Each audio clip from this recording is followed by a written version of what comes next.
power Shaq down. looks like he's awesome. Is Shaq awesome? Yeah, there's got to be some cool stories from that shoot, but Well, I just remember going into it, these shoots, like I was very green behind the ears. I didn't have a ton of experience. Yeah. Like, I would show up to him literally with like my prime lenses, natural light, one reflector, no assistant. Yeah, Like, a lot of time for practice shots at least. It was always an action shot and a portrait. So Yeah. for the action shot, it's like, dude, we got to get Shaq dunking, Yeah. right? You know his statistics, you know how big he is compared to other NBA athletes. Sure. But when he enters into the room and it's now a 3D scenario, Yeah. not just like seeing a picture of Yeah. him, and he's not only 3D, but he's coming towards you, you're just Yeah. like, oh my goodness. Shade isn't a place you hide. It's where you pause, where you think, where real work happens. Quietly, creatively, and authentically. No slides, no filters. Just candid conversation about a story worth telling. It's not about villains. This is where brand builders, creatives, and storytellers come to share the stories they usually don't tell in pitch decks or press releases. It's about the people who work behind the scenes, challenge the obvious, bend the rules, or build unforgettable brands. This is Shady Characters.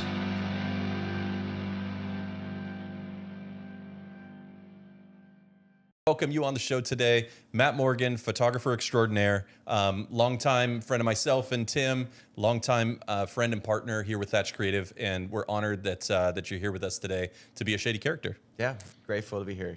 Stoked. Yeah, so I want to roll it back. Let's roll it back to teenage Matt trying to figure out what he wants to do living here in South County. And can you tell me about how you found this as a career that you've been doing now for 20-ish years, right? Yeah, no, I grew up right down the street. My parents still live there. I was literally born in the house that they live in San Juan Capistrano. Like in the bathtub kind of thing? Like you were in the bed, yeah. in the bed? Yeah, Wow. like old school home birth. Yeah.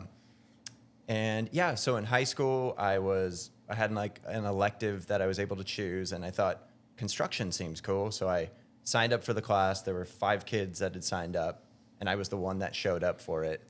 Met the teacher. The teacher offered, hey, like, I know nobody else is here, but we could like do this just like one-on-one this whole semester. And I just didn't think that was a great idea. so you left that poor guy sitting by himself, With like no class. That guy was probably pumped. He's like, now I got no students. I know. getting paid. Yeah, we had like one class together. This is like a wood shop class? No, it was like construction technology. Actual construction. I guarantee that's not in schools anymore, and that's such a Yeah, shame. I know. The trades are definitely, hopefully they're back. Yeah. Coming yeah, back. yeah. Yep. But there was an opening for a photography class and joined it, ended up loving it. My dad was a hobbyist at the time, so I was able to use his gear, get more into it. That same year, friends and I started a clothing company in high school. It was kind of like this surf, skate, rock and roll meets fashion. Mm-hmm. And It's so called Quicksilver. Maybe you've heard of it. I wish. So yeah, we did that. It was so fun. Learned a lot. I'd always had kind of an entrepreneurial bent growing up. It was like, did like the lemonade stands, like whatever we could do, washing cars, like go around, make flyers. So the clothing company allowed me to use the photography. I'd photograph my friends surfing, skating, skimboarding, whatever it might be. And that was just super cool. We did that through college for a bit. I went to school for business. I thought I needed something more practical. Yeah. Like I'm not going to be like an artist or Did a you go to photographer. school locally here, or where'd you go? Yeah, I went to Saddleback for a couple years, and then I went to Pepperdine. They have an extension campus in Irvine. Yep, So my brother went there. the Graziadio School. Yeah. Yeah. So went there and was trying to figure out where I fit in the corporate world. And I was like, I don't know exactly where I fit, maybe in marketing. So I got an internship at a staffing agency that just was a terrible fit. It was like a summer internship that I literally was like falling asleep in meetings. And I was like such a studious, I was very studious. I love school. I love learning, all that different stuff, but it just drained me. Yeah. And I knew that wasn't a great fit. Meanwhile, I had a friend say, hey, I know you're into photography. You should just like start assisting for this local wedding photographer. He encouraged me to buy my own gear. A couple years later, I was shooting friends' weddings. Like another year later, it was full time. And so I did that for a number of years. And it just ended up being such a great fit. It had like the entrepreneurial spirit to it. It had the creativity of photography. And it was just like this perfect mix. And that was back in 2004 Like, so when I shot my first wedding. Never had a real job. You've just been, or Or have you? It's just not a real job. Well, you know what I mean, like the corporate life. You never had to sit in a cubicle and answer calls from angry customers. In those couple of years, I was working for a hotel. I did like valet. I was a doorman. I was a manager working at down the street at Laguna Cliffs Marriott. Oh, rad. Yeah, so I had some experience, and I think that even lended itself towards my career, like learning all the service skills and how to take care of people and think outside yourself and all that stuff. So what type of digital camera did you learn to shoot on? It was the Canon 20D. Yeah. That was my first camera. Yeah. And it was right at the time when digital photography was feasible for professionals. Yeah. So it was right at the very beginning. So the guy who trained me, Rafe Guajardo, he was like this master photographer from the 80s that shot on medium format and then transitioned to 35 millimeter film and then transitioned to digital. So he kind of had gone through quite a bit of transition. I was actually poking fun because I know you're a phenomenal analog film photographer that you probably also shoot on a bunch of different format film cameras too, which I think some of my favorite images that I see you take are all this really cool, analog film stuff, which is almost a lost art at this point, right? Yeah. So it's cool that you were there kind of through that, but also into kind of the advent or the evolution into digital, right? Yeah, that was my first stuff. We were shooting black and white film in high school. Yeah. Are you still developing your own film, or do you actually take it somewhere to get developed? Yeah, I take it somewhere. Are you still doing Pro Photo? Yeah, Pro Photo Connection. Yeah, they're like my primary lab. Nice. But it's expensive, and it definitely sets it. It's definitely different. You can see the difference between that and digital. The tones are just so hard to replicate. In digital, as much as you try. So I use it for like special portrait shoots.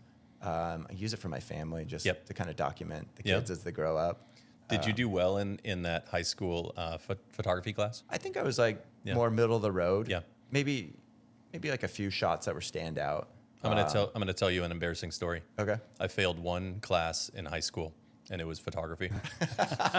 and I went to the same high school that my dad had gone to, Roosevelt High School in Seattle, Washington. And my dad, I remember going into, you have the night where you get to go meet all the teachers, and the photography teacher was ancient. He had been there since my dad was a student of his. Oh my gosh. And I remember before my dad went in, he told me, he's like, "Oh, I'm really excited." I can't remember the teacher's name, but he said, "I'm really excited to see Mr. I remember him so fondly from when I was in high school." And I remember knowing, like, this isn't going to go well because they're going to review crappy photo student Evan's work here, and it turns out you have to take photos in photography class to get a good grade, and I didn't have the motivation at that time, and I remember my dad was fairly disappointed. Sorry, Dad.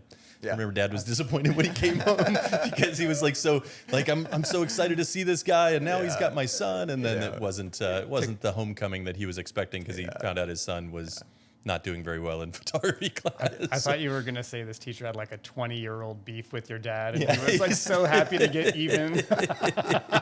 Well, it took you a little while to blossom. I know. Yeah. Well, you're a natural, so it went easier for you, and I'm glad that you found that passion early on. Yeah. Because I think now you've been able to have this really long, amazing career doing it. Tell me about some of your favorite projects. I know you've gotten to do some work with some athletes over the years. That's like pretty inspirational and inspiring. Yeah, you got any stories from that stuff?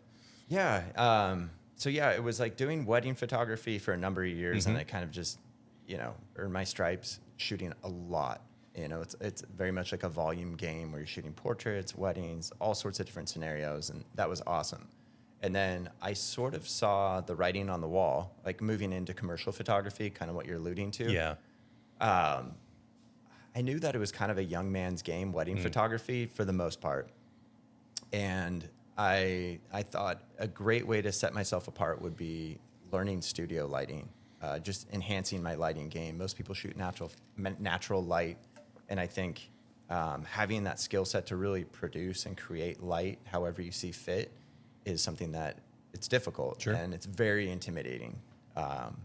And I was presented with a couple awesome opportunities early on that allowed me to shoot like crazy world-renowned high profile athletes.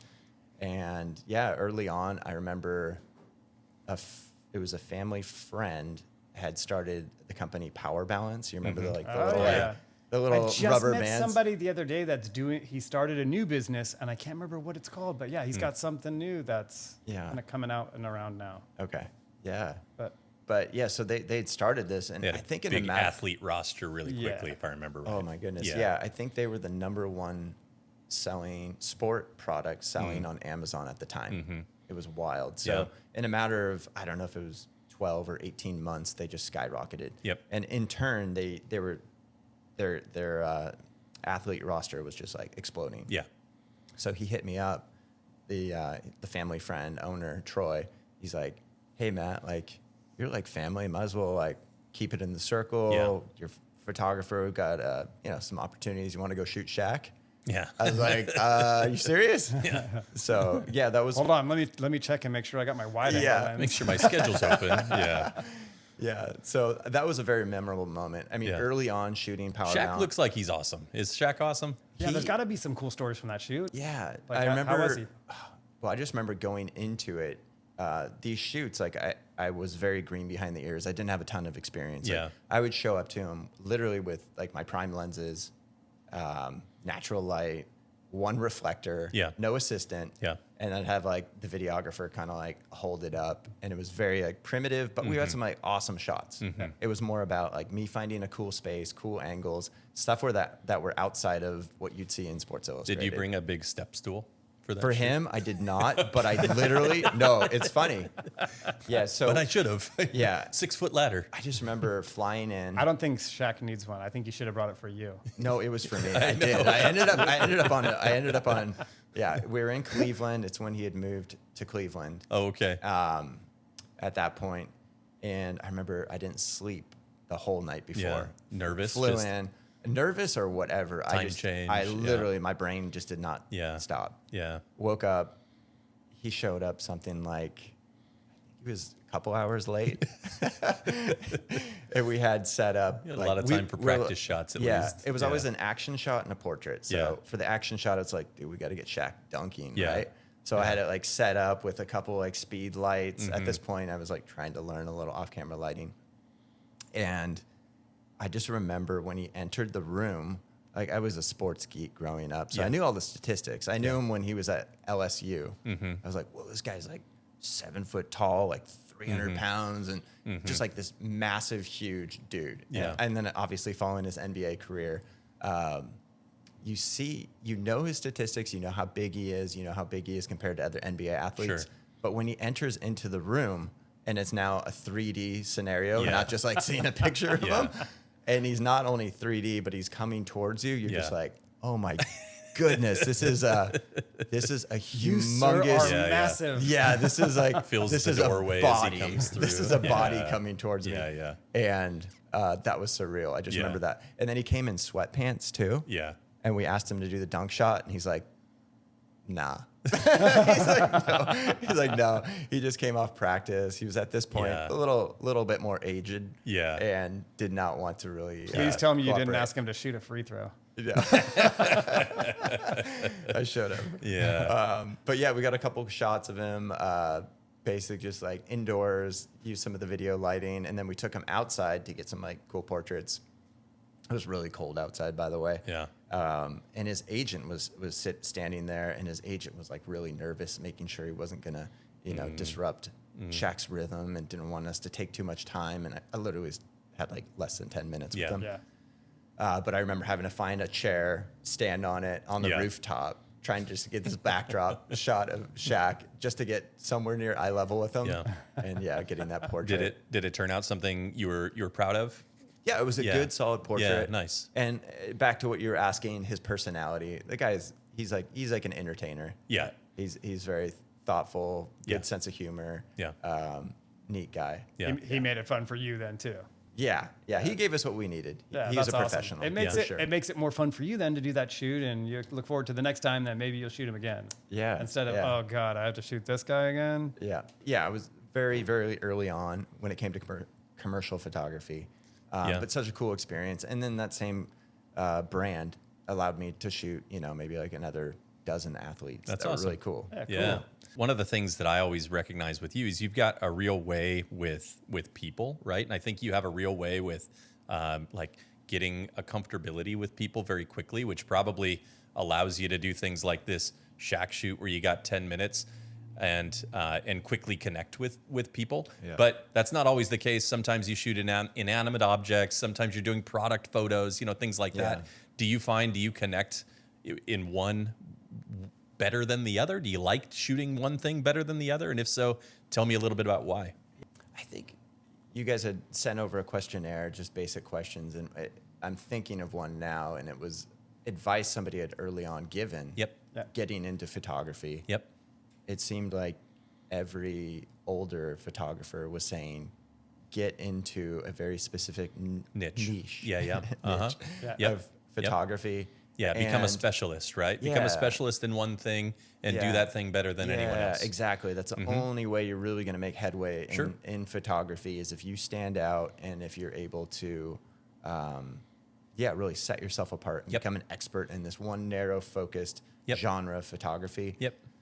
And for me, like, how it is as an entrepreneur or as a business owner, you're just like, man, I still need to keep money rolling in. I'm going to find a way to make this work. I'm going to make sure I can figure this out and deliver an awesome commercial product for my client. And so I was always of the habit no of matter learning. the industry. So I there's a point, obviously, where you can start saying no to certain gigs. But I just found myself, I loved learning. And so when it came, in turn, instead of specializing, I just became, hopefully, a specialist in lighting. And lighting was one thing that I really geeked out with, that I love doing. And just the way that you can play with light, manipulate it, create a certain mood. I think it comes through in your images. The shoot that we've got, that we've been fortunate enough to have you come on. You're such a perfectionist when it comes to the lighting, and I think that like really comes through. To your point, no matter what industry or what type of product you're shooting, right? As long as you understand the light, that is your niche, right? Yeah. And so, that's really cool. Yeah. So instead of becoming a specialist in one thing, like in turn, just learning a lot, having a lot of different types of photography has sort of made me a specialist a little bit in lighting. Although there's so many people I'm still learning from. There's so many people. I was just going to say, this is what I think was really cool, or what I feel like is really cool with you as a shooter, is that you're not the type of photographer that's a know-it-all. We were chatting, I think it was just a couple months ago. You had just gotten back from I think it was a retreat, or where you went to or took some photography course. I think it was around lighting, right? Where you went and another photographer was teaching you best practice techniques. Yeah, David Burnett. He's like a world-renowned, super famous photojournalist that's photographed every president since like Nixon. And he's But you never stop learning. I think it's great. Like, you're not afraid to take like a master class or go take a course from like a photographer like that, to keep learning and getting better at what you do. I'll agree with you in the sense that I feel like oftentimes you ask people that have been in the industry a long time, what is some advice you might give someone that's coming into this, right? And you hear become a specialist, become better than anyone at one thing, right? And I think that I will side with you in that, and maybe this is an unpopular opinion. I'm not sure. I'll let Tim err on that side. I'll speak for myself. But having done this now, not as long as you, but I've had Thatch now. This next month is going to be 13 years, and at the time, it's a feast or famine thing when you get started, right? So you're not turning down a lot of work. You're kind of taking what you get. It's not always in the thing that maybe you got into it because you were passionate about a certain industry. You start to do things in other areas.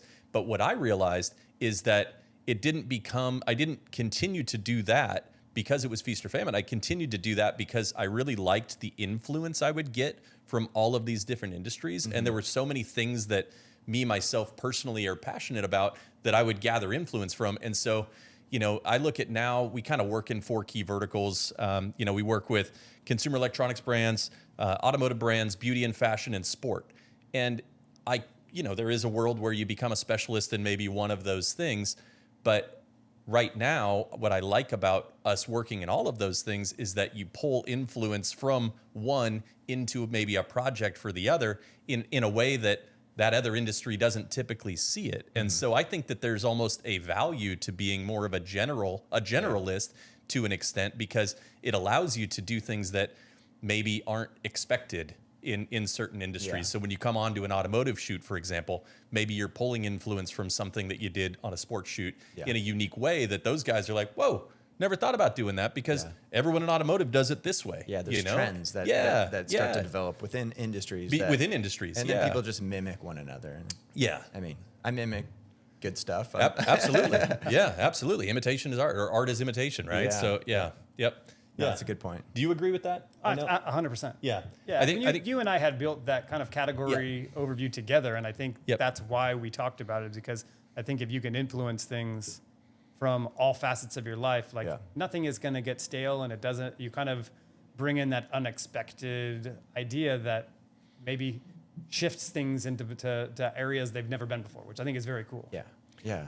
I think I'll dive back into a recent project that I know that you worked on, one that that I've seen now out in the wild, and it's always really cool to see your stuff out in the wild, right? Yeah. And so for yourself, I'll talk about you recently got to shoot Symphony, right? Mm-hmm. And I think that hearing you tell me about how that shoot transpired is so inspirational, because there is so much technical know-how that allowed you to do that, right? It's for the big group shot. What is there, 20-ish people in there? I think we had something around 12 to 14 people. Yeah. But it required a lot of precision and a lot of post-production to bring this thing together in a cohesive manner. Is that something that you knew how to do before you got the call for that shoot? Because it seems like such a daunting task, but when you see it finished, it's such a beautiful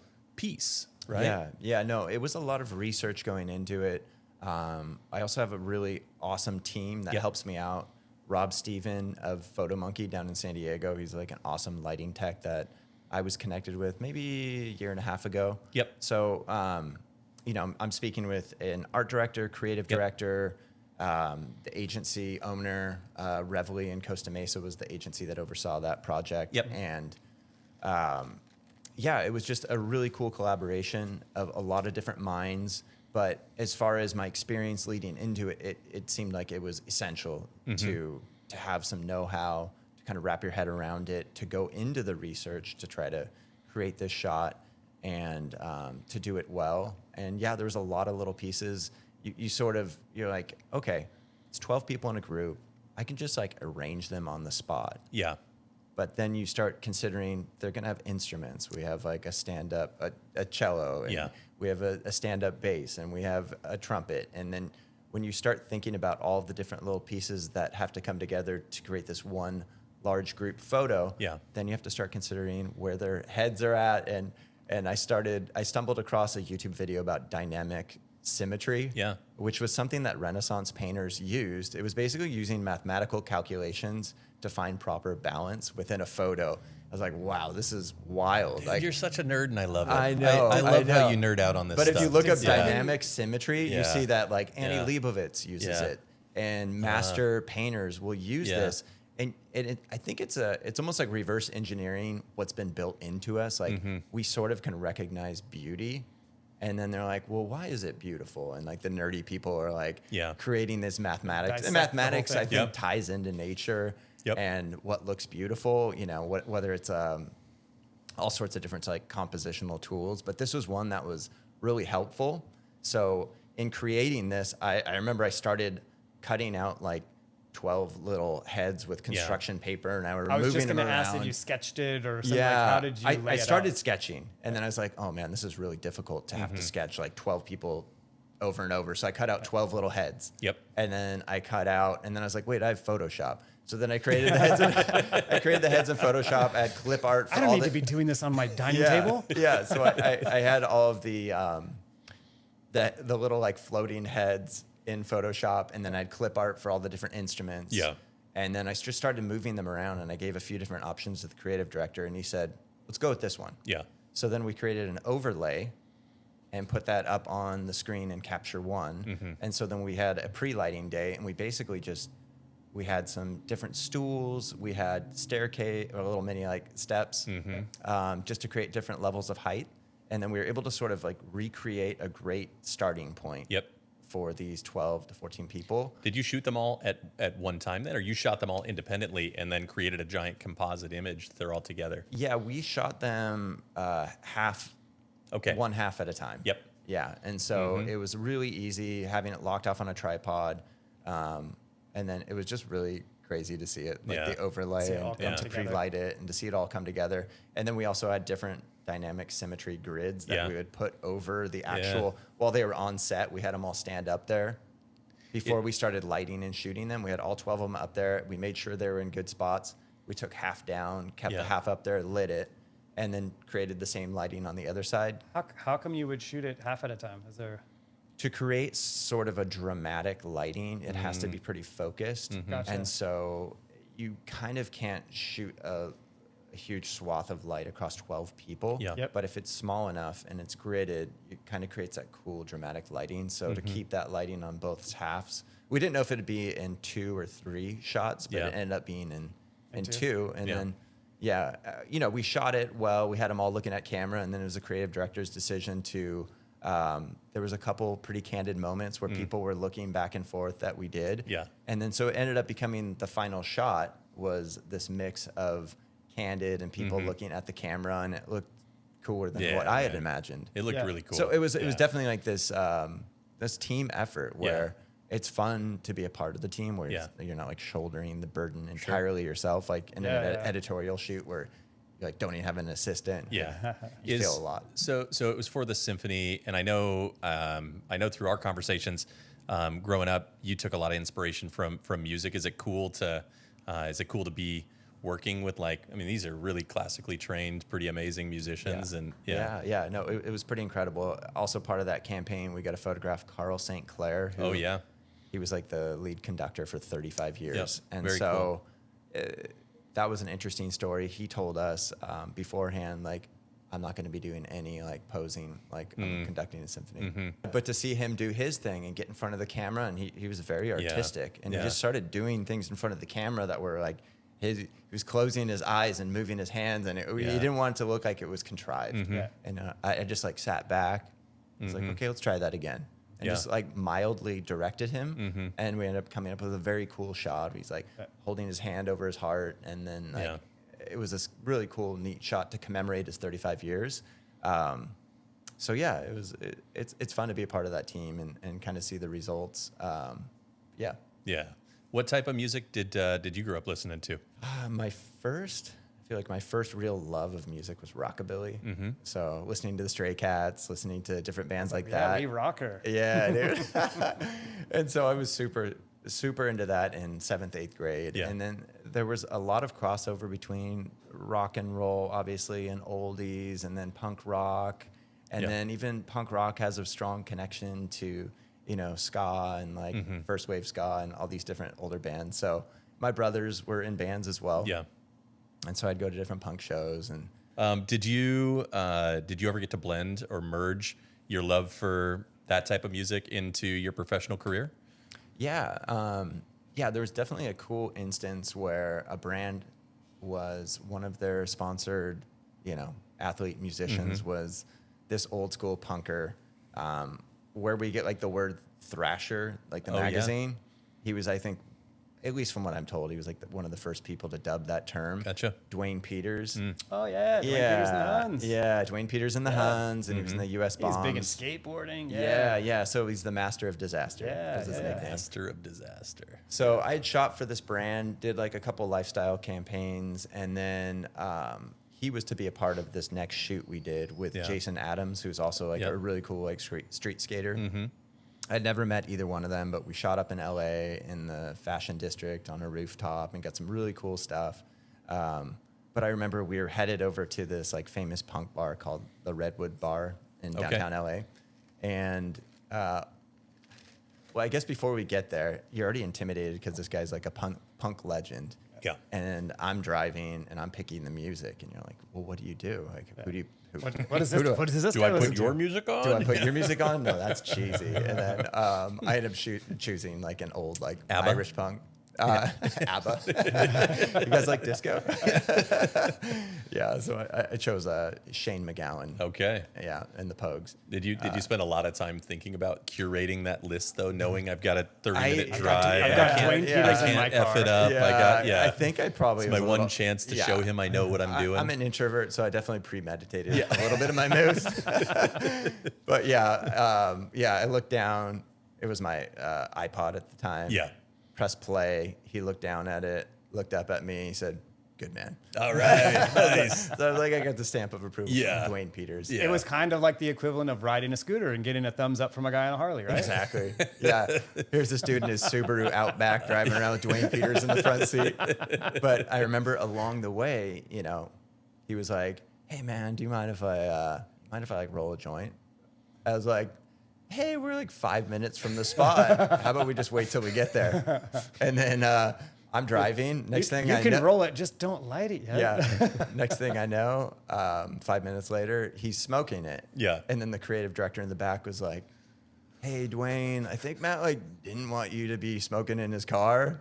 And then I remember in he's a very humorous, boisterous personality. He's like, "Hey, man, don't worry about it, man. It's hemp oil. It's good for the upholstery." And you're just like, oh my gosh, we're 5 minutes from there. And then, but I remember doing the shoot. We got some really cool stuff on the interior of Redwood Bar, and was there Dwayne Peters, Jason Adams, and just got to hang out with them afterwards. Yeah. And they're just down to earth guys, pretty funny. And I remember Jason Adams saying "How cool is this, man? You're gonna remember the shoot forever, getting to hang out with Dwayne and do all this different stuff." Yeah. So And here we are all these years later. Still talking about it. It's Yeah. great. yeah. He's a character, man. Yeah. For sure, a character. So, and I know that you still probably participate or gather influence from this, but growing up here in Southern California, it was the surf, skate, snow thing was really big. I also know that now, we're growing into our love of slower sports, right? Oh, yeah, and the fellowship around golf is a big influence now, right? Yeah, Do you yeah, feel yeah. like that's a natural progression, or to me it feels like there's just been this shift into in kind of industry wide, right? Golf is cool now, and there's this cool way to kind of slow down, and it's such a fucking hard sport, man. It is. It's so hard. Yeah, no, I played sports growing up. Yeah. My dad was an athlete. Played football at USC. My brother also played football at USC. So Yep. we were a big Didn't athletics. you played football too, didn't you? Yeah, I played a couple years at Saddleback. I was a wide receiver. And so I love sports. And honestly, man, there's no harder sport than golf. But the crazy thing there is surfing. yeah, surfing is up there too. But yeah, you can go out, and if you're a halfway decent athlete, you can go out and probably hit a near professional shot. Yeah. Out of 100 shots. Yeah. But it's that one It's that shot one that keeps where you you coming get back. that feeling, I and know. you're like, oh my goodness. It was That's so pure. cool. I It can felt do it. Well, you get great. that. I know. can do it. I just need to replicate that. Yeah. And you Yeah. can replicate And you it. chase it forever. Yeah. And Yeah. to the chagrin of my wife, Yeah. who married me, and she's like, "You were like a cool photographer into surfing, and now you're just like a dorky dad who likes golf." Got this weird mustache. You Putting golf all the on time. Golf Channel on Sunday afternoons, and dude. yeah, I She's know. like, "Who did I marry?" Yeah. But no, it is a fun sport, and I love it. It's a good little retreat sometimes. Yeah, from the, he does. So, and I have yet to go, and I really want to go. But they do this, the Nation Golf, the Desert yeah. Scramble Yep, every year, yep. right? Yeah. And I think that it's and I'll let you speak to it. Someone that has actually gone to this, but it's about golf, right? It's a thing where we go. The purpose is we're going to go play golf, but really the takeaway is the fellowship and the community thing, right? Yeah. They've done such a good job of kind of cultivating that, right? Yeah, Is that how yeah. you describe it, or how would you describe the experience of going to one of those events? Yeah, there's definitely camaraderie, and they're really tailoring it and gearing it towards people coming together and fellowshipping and enjoying the company. Yeah. I think it's primarily that first, and then the game afterwards. Yeah. And it's cool. It teaches you about sportsmanship. It teaches you about just being a good man. Yeah. And they're really big on that, sort of the traditional aspects of golf, and not losing sight of it, because golf has become like you're saying, has become so popular. Trendy, yeah. Well, it's like COVID cool. Yeah. You know, since COVID happened and nobody could do anything for a Yep. while, everybody got into golf. It's easy And to so- social distance when you're out on a walking a golf course. Yeah, so yeah. golf went crazy. And it's Yeah. still crazy. Yeah, And so there's yeah. so many people who are fresh to the game. And I feel like, you know, Nation Golf has such a cool history. Yeah. You know, he started. But they've been doing this like 20 years now, right? Like a long time. I think it's like well over 15 Yeah. years. And he started cool. it because his grandpa was doing it Yeah. at the same club. So Yeah. he kind of picked up where his grandpa left off, and Ryan Engel. Yeah, yeah. And it's just a cool brand. I Yeah. feel like it's an education for a lot of these newbies to golf. Yep. And they're just like a hilarious take. It's a great podcast to listen to. The Yeah. Fellowship with Yep. Adam Hawk and Ryan Engel. Yeah, they're And they're pulling a bunch of the silhouettes, like classic golf 50s, 60s silhouettes and style. Their and brand is like really cool. Yeah. It's a fun throwback. Yeah. Super high quality. They drive the really cool, like old Western golf carts that look like a Rolls Royce or Yeah, whatever. it's awesome. Yeah. Yeah. Could probably have fringe in there. Yeah. I Yeah. know. I won't tell the story, but Ryan did hit me with a drive last week. I still have a black and blue grapefruit sized bruise on my leg. Were you standing in front of him or next to him when I was he on hit the you? fairway, man. Oh, okay. Boom. Yeah. So is Ouch. that It wasn't. It At was, least it didn't get you in the head. yeah, it was like semi unintentional. But yeah, he did happen to make a remark on hole 10 that if you can't hit into your friends, who can you hit into? And then he tagged me on 18, but he felt so bad. And hopefully I'm getting like a free surfboard or a shirt from him. There you He go. also shaped surfboards.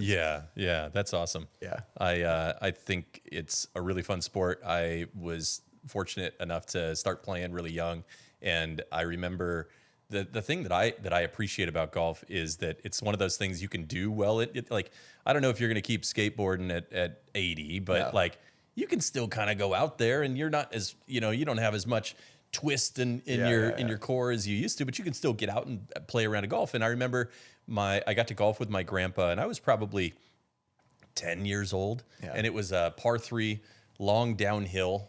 So it's one of those holes that like, if you wanted to, you could have hit a putter, and if you hit it right, it would make it onto the green. Yeah. It was a kind of everything kind of caught right there, big downhill right there.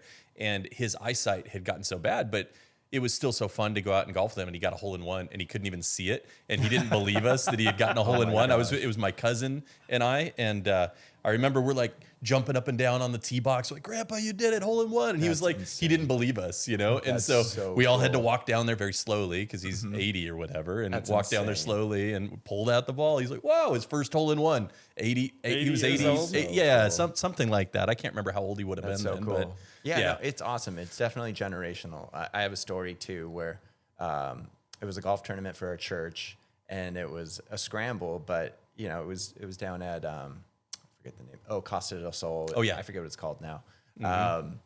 But it was with my nephew, my brother, my dad, and I got a hole in one. Did you really? Yeah, Wow. my first and only hole in one. Yeah. But it's just cool that it can bring together that many generations. Was the church giving away a Cadillac? I wish. No, man. You know what you're supposed to do when you get a hole in one? You have to buy You have to everyone. buy everyone else. Yeah. I know. Yeah. Which buy a seems drink so for everyone. I counterproductive. know. Yeah. There were some drinks Yeah. that day for sure. Yeah. But yeah, so it's a great sport. Yeah. Are your girls gonna play golf? Have you gotten them on the Yeah. driving range yet? I was talking with Mikey earlier, and yeah, no, we're still trying to figure out where the girls fit Yeah. into the sports world. Yep. Yeah, they did do first tee, which is Yep. kind of like a cool introduction. Yeah. And but yeah, nothing quite yet. Yeah, I've been taking Palmer to the driving range. She hits pretty well. It's fun. We haven't. She really wants me to like play a round of golf with her, but Yeah. we haven't done that yet. Okay. We haven't really practiced a lot of short game yet. It's been hitting off. Yeah. Dude, it's so hitting off fun. mats, but it's so fun. Yeah. Yeah, it's like a fun. We've got San Juan Hills driving range down the street from the house. We can drive the golf cart down there. Yeah. And so we strap her bag on the back and we drive down there, and Yeah. they know when we get there, they get to pick out a Gatorade and a candy, you know, because it's like the little tradition thing, and it's So it's a good. good way to kill an hour and Yeah, let the they kids. love it. Yeah, man. And So you get a bond with your kid. Yeah. That's like the big thing. Right? yeah. Yep, absolutely. Well, I know that we have eclipsed our time with you today. One more quick Oh, yeah, conversation I want to have absolutely. because it's so important with this guy. Tell us the story with the Christmas card every year. Like, Oh. Oh yeah, how did that's that a good whole idea. thing? How did that whole thing come around? How long have you been doing it, and how do you outdo yourself every year? It's tough. Yeah. So you got to like tell people like a little bit about the background of what you do there. So basically it started with roommates and I, we just, we thought it'd be funny. It's like roommates sending out a Christmas card, it's like 20 years ago or something. Like 3 dudes, we all dressed up in suits, had cigars, stood in front of our fireplace. One of my buddies' mom was walking by with their funny looking dog. We put it in our Christmas card just randomly. And then it became a tradition where I was like, oh, this is kind of fun. Let's do this. And every year I do it with my roommates. Eventually, years later, did it with my wife. Now we have 3 children. Every year we do it. And so I think I grew up seeing like Norman Rockwell, these like old school classic moments that would be happening. So I kind of draw inspiration off of that. And I was like, it's fun to just be silly, quirky, and just, make people laugh, hopefully. Yeah, these things though, it becomes a big composite thing at this point, Yeah. right? Like it's a lot of work. It's not like you just happen to get everyone, they're all wearing a goofy sweater and we snap a photo in front of the fireplace anymore. Yeah. Now there is like full scenes where you've got to composite a bunch of images together because there is an activity or an action happening, and man, it's pretty amazing. No, it is. Sometimes they get it all in one shot. Yeah. And then sometimes it's a composite, but it's mostly you have about 5 minutes with a, 1.5 screaming 2-year-old baby before they. Yeah. But it's so fun. Yeah. It's funny. I love Hopefully it makes people I love laugh. the BTS. When you show the behind the scenes every year, and we talk about it every holiday. Yeah. Did you get Matt's card? Oh my god, it's so funny. Was it easy? So Ashley obviously was born into this tradition that now you started with roommates beforehand.